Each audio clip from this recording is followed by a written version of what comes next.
kedua kalinya, Bali Digital Festival kembali digelar oleh pemerintah Provinsi Bali selama 3 hari, mulai dari tanggal 2 hingga 4 Juni 2023, bertempat di Taman Budaya Provinsi Bali.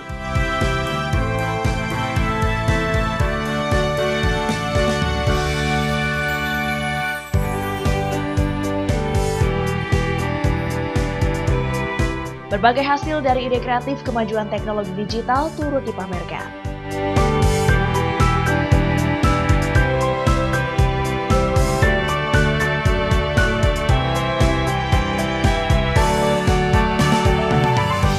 Bali DigiFest kedua mengangkat tema Digital Creative Bali, Accelerating Bali's Digital Transformation, disemarakan dengan berbagai kegiatan, mulai dari konferensi, festival, pameran, kompetisi, dan pemberian penghargaan.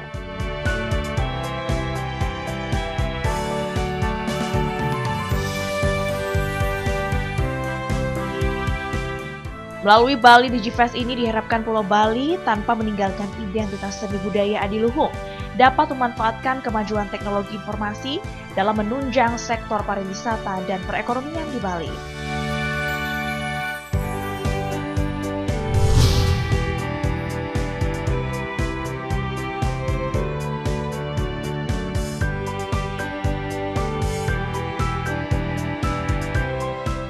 Pembukaan Bali DigiFest kedua tahun 2023 dihadiri oleh Menteri Pendayagunaan Aparatur Negara dan Reformasi Birokrasi Republik Indonesia, Abdullah Azwar Anas, Gubernur Bank Indonesia Peri Warjio, Gubernur Bali Wayan Koster, Wakil Bupati Karangasem Wayan Artadipa, anggota DPR RI Komisi 11, anggota DPRD Provinsi Bali, perwakilan Bupati dan Wali Kota Sebali, para pimpinan organisasi perangkat daerah Provinsi Bali, dan para undangan lainnya.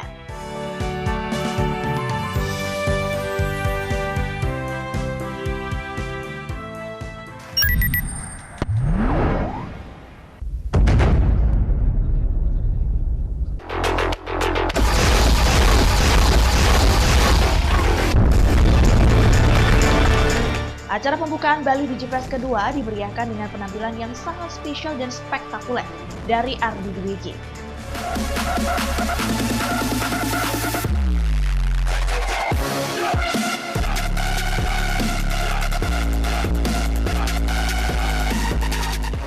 Memadukan kecanggihan teknologi dan penampilan luar biasa dari Ardi Dwiki mampu memukau para hadirin Bali DigiFest kedua tahun 2023.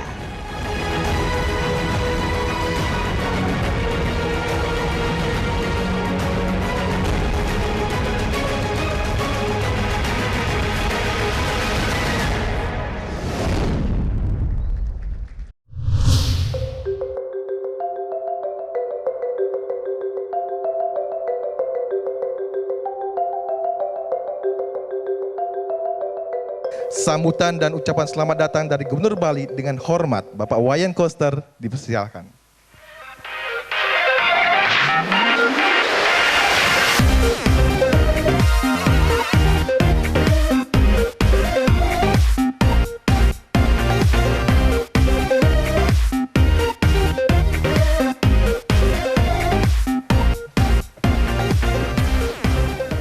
Om Swastiastu. Dunia semakin cepat mengalami perkembangan berbasis pada teknologi digital. Maka kita sebagai bagian dari dunia tidak bisa menghindarkan diri, kita harus masuk ke dalam perkembangan yang baru ini. Namun perkembangan ini juga tidak boleh menggilas modal yang kita punya, seni-seni tradisi yang ada di Bali, yang konvensional tetap harus berjalan, namun kita juga tidak boleh statis, harus mengakomodasi perkembangan zaman. Dan Bali termasuk daerah yang cepat beradaptasi dengan perkembangan teknologi digital ini. Izin lapor Pak Menteri, di Bali peminat dan talenta di bidang teknologi digital ini cukup banyak, bahkan sudah dijadikan sebagai bagian daripada perekonomian berbasis digital. Jadi kami pernah bertatap muka berdiskusi dengan para komunitas ini, jumlahnya luar biasa. Dan dalam konteks teknologi digital ini, kami juga mendorong pemanfaatannya ini adalah diantaranya sebagai fasilitas transaksi dalam perekonomian, perdagangan. Transaksinya justru paling banyak terjadi pada saat pameran virtual tahun 2020 yang diselenggarakan dengan tajuk IKM Bali Bangkit oleh Ketua Dekranasda Provinsi Bali. Sampai sekarang masih berlangsung setiap hari, tidak saja lagi secara konvensional dan sekarang sudah dijalankan secara hibrid. Dan perkembangannya sangat bagus. Begitu juga pemanfaatan teknologi digital ini saat ini kami dorong sebagai instrumen penyelenggaraan pemerintahan di Provinsi Bali, dan juga kami mendorong penyelenggaraan pemerintahan di kabupaten kota. Saya ingin melaporkan kepada Pak Menteri dan kepada Pak Gubernur BI, Provinsi Bali terbaik dalam penyelenggaraan pemerintahan berbasis elektronik, SPBE. Ya. Saya melihat matriknya, itu Provinsi Bali posisinya paling atas dengan kategori sangat baik. Skornya lebih dari 85. Jadi Pak Menteri, jadi harusnya ada insentif juga dari Bapak ini. Sekarang Bapak menggalakkan penggunaan digital dalam kementerian sampai ke bawah, saya kira. Bali sudah merespon dengan lebih cepat, Pak. Jadi karena itu saya mohon Bapak untuk memberikan insentif kepada pemerintah Provinsi Bali yang telah mengambil langkah cepat dan menjadi pelopor dalam penyelenggaraan pemerintahan berbasis elektronik. Tepuk tangan untuk pemerintah Provinsi Bali. Saya Hari Parmasanti, Om Santi Santi Santi Om. Wassalamualaikum warahmatullahi wabarakatuh.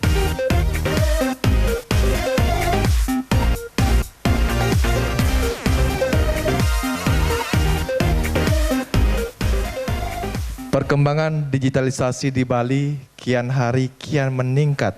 Tentunya ini berkat peran serta segenap elemen yang ada di Bali. Kami mengundang yang terhormat Menteri Pendayagunaan Aparatur Negara Reformasi Birokrasi Republik Indonesia, Bapak Abdullah Azwar Anas, untuk berkenan memberikan arahan pada hari ini. Kami persilakan.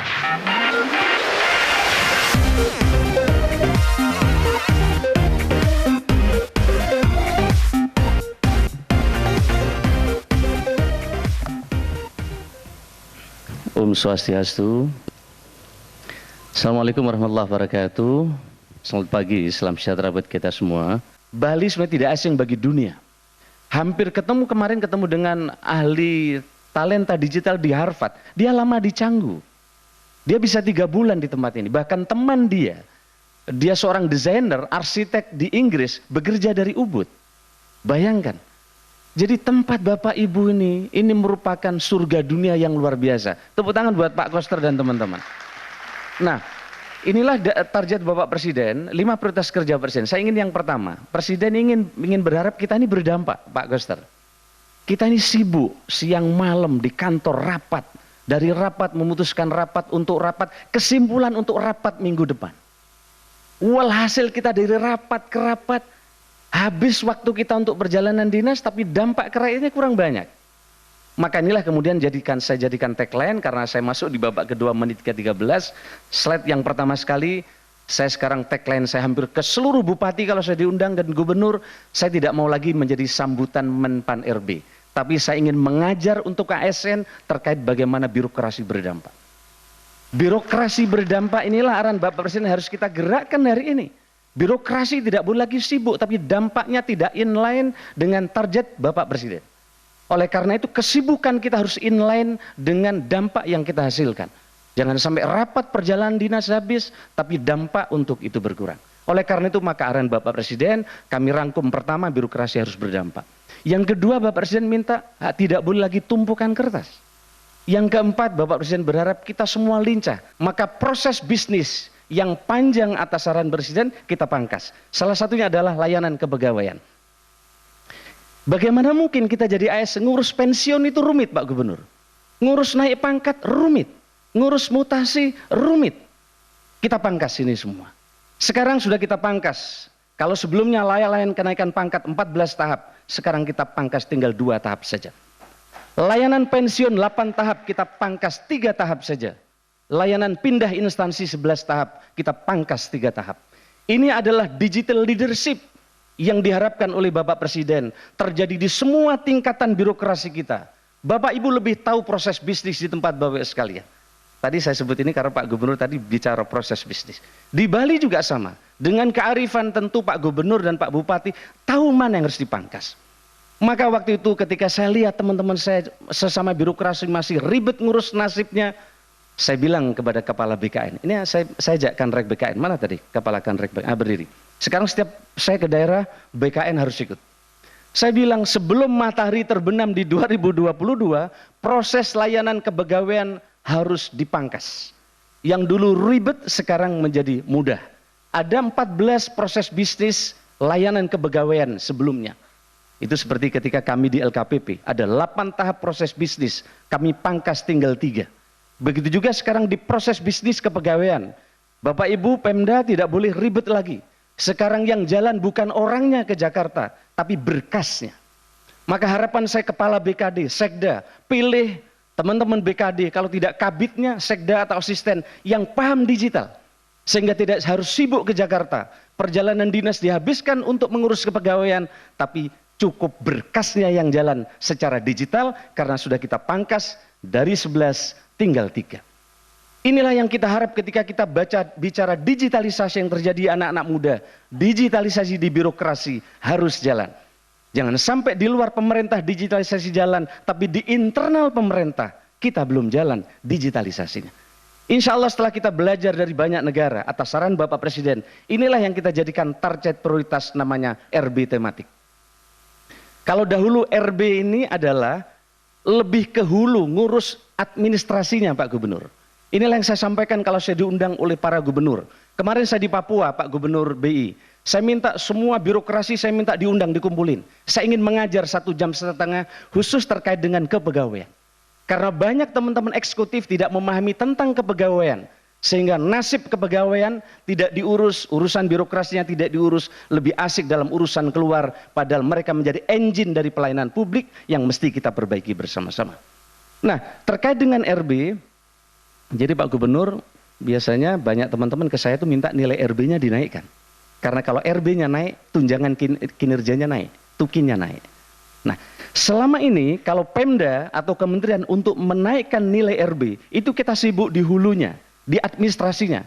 Maka banyak teman-teman kalau pingin nilai RB-nya naik, kumpul di hotel, ngundang konsultan, birokrasinya diurus nilainya supaya bagus, diupload ribuan dokumen. Untuk mengurus RB butuh 259 komponen pertanyaan. Ribuan dokumen harus diupload. Kita sibuk di birokrasi, sibuk di tumpukan kertas. Sekarang teman-teman sudah merasakan, kami tidak sibuk di kiri. Kita sibuk di kanan, di 26 dampak. Dampak inilah yang ke depan akan diukur. Sebagaimana RB tematik ada 3. 1 kemiskinan. 2 investasi. Yang ketiga adalah target prioritas Bapak Presiden yaitu belanja produk dalam negeri dan inflasi. Dan yang berikutnya adalah digitalisasi seperti yang kita rapatkan hari ini. Yang besar-besar yang kita urus bagaimana segera merubah mental birokrasi kita supaya lebih berdampak dengan digital tadi. Kalau ini jalan maka harapan Bapak Presiden mudah-mudahan nanti ke depan akan bisa segera kita rasakan. Dan insya Allah mudah-mudahan honorer nanti akan kita bahas tersendiri. Masalah honorer yang akan segera kita selesaikan sesuai arahan Bapak Presiden.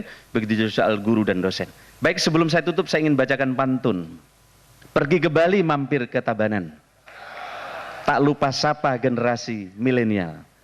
Transformasi harus terus digaungkan agar Bali menjadi surganya komunitas digital. Acara Bali DigiFest kedua tahun 2023 pada hari ini dengan hormat Bapak Peri Warjio, disilakan.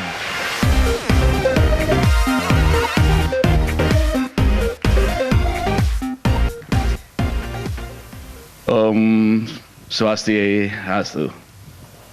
Bagaimana transformasi digitalisasi di Bali ini bisa maju ke depan? Mari kita rembuk.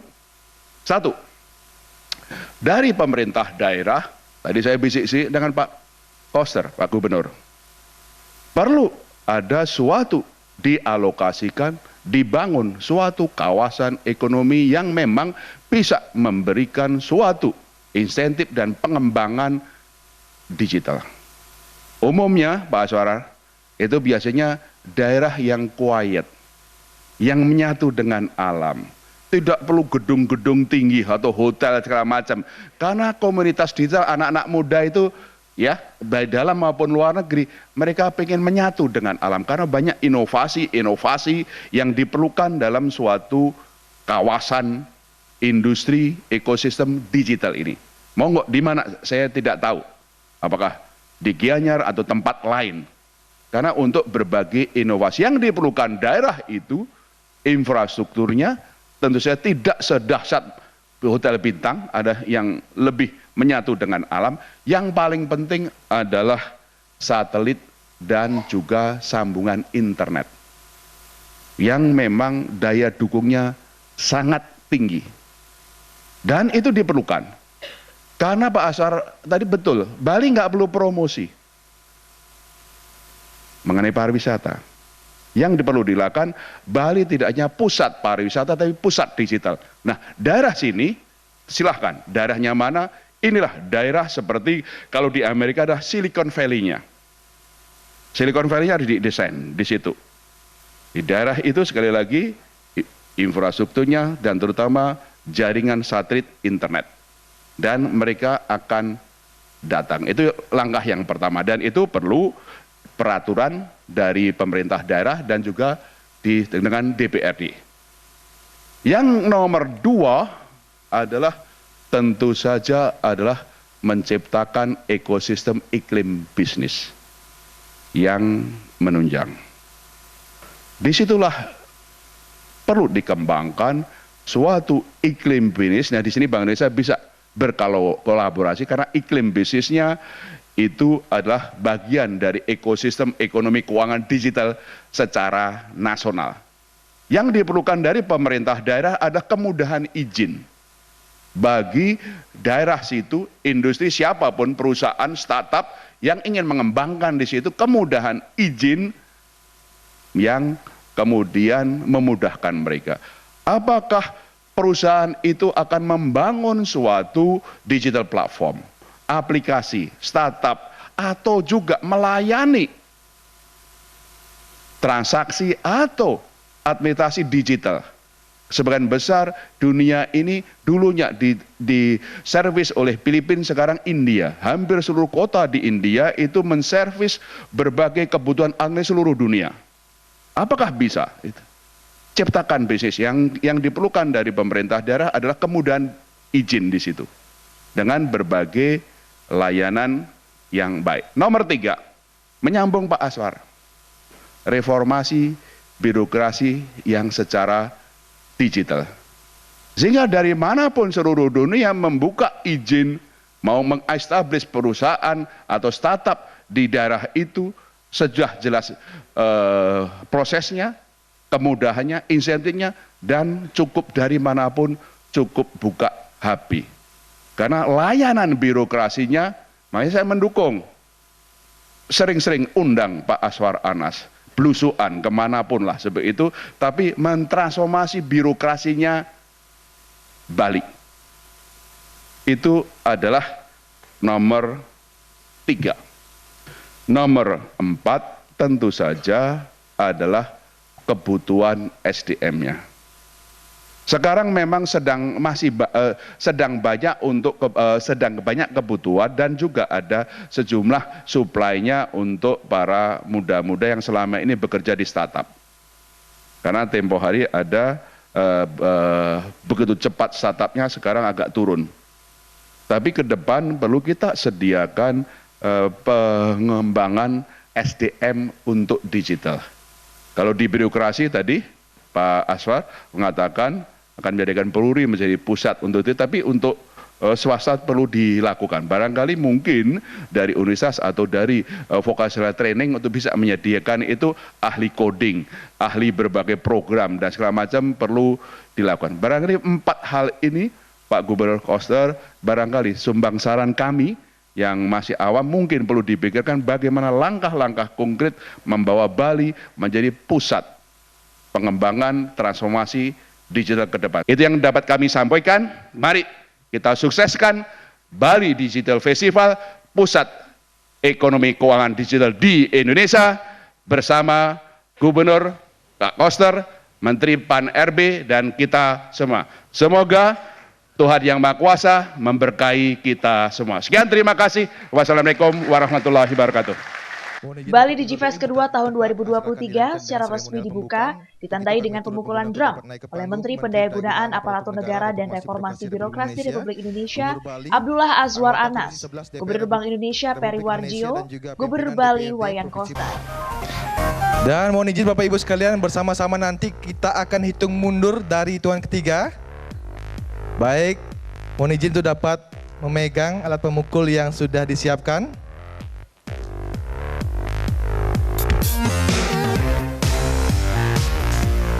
Baik, bersama-sama kita akan hitung mundur dari hitungan ketiga Bapak Ibu. 3, 2, 1.